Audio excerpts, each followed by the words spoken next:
We have our claim for our body paragraph. Now we need evidence to support it. Evidence in an academic essay functions much like we think of evidence in a courtroom situation.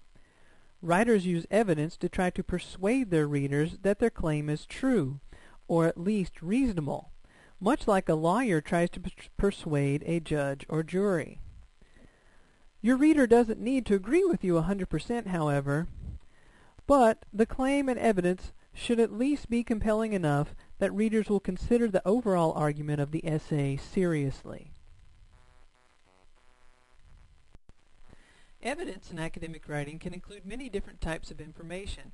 These include, but are not limited to, the following: examples of an idea or event mentioned in the claim, quotes from a text discussed in the claim or from an expert on a topic being analyzed or argued, facts related to the claim or discussion, statistics or other numerical information that supports the claim, stories that explain an idea or situation being discussed, descriptions of people, places, events, or ideas being discussed, analyzed, or argued, definitions of words or concepts at issue in the argument or analysis.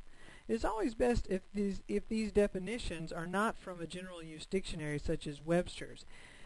They're most useful when they come from specialized sources or are created by the writer him or herself and then explained with more evidence.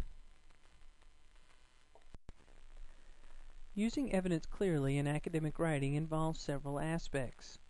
One of these important aspects is a signal phrase. A signal phrase is a short group of words or a sentence that introduces the evidence.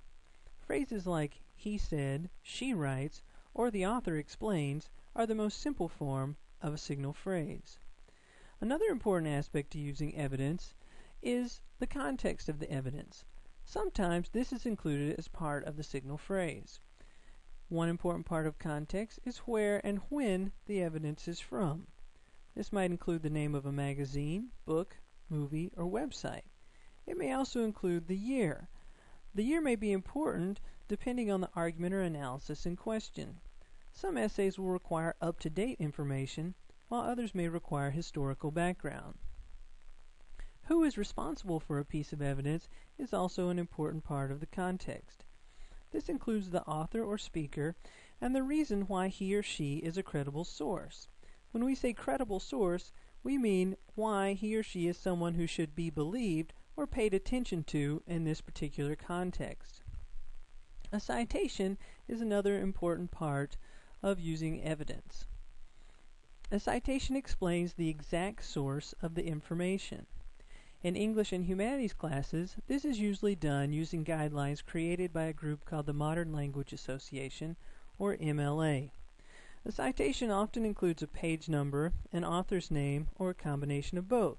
Sometimes it may even include the title of a book, magazine article, or website. More explanation of using MLA guidelines can be found in your handbook. As suggested, evidence should always work to support the paragraph's claim. Here's an example of evidence connected to the previous claim about Gloria Anzaldúa's essay, How to Tame a Wild Tongue. Sometimes Anzaldúa chooses to translate her non-English sentences. For example, she writes, quote, "In boca cerrada no entran moscas." Flies don't enter a closed mouth, close quotes, when she explains how she was encouraged to silence as a child. Other times she uses words in Spanish that are very similar to English words. She writes of people who speak, quote, "a language with terms that are neither Español ni Inglés, but both." The next page analyzes or breaks down this evidence to show how it meets academic expectations.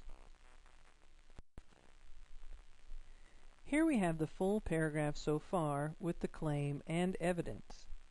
Please reread the paragraph and notice the use of signal phrases, evidence, and citations.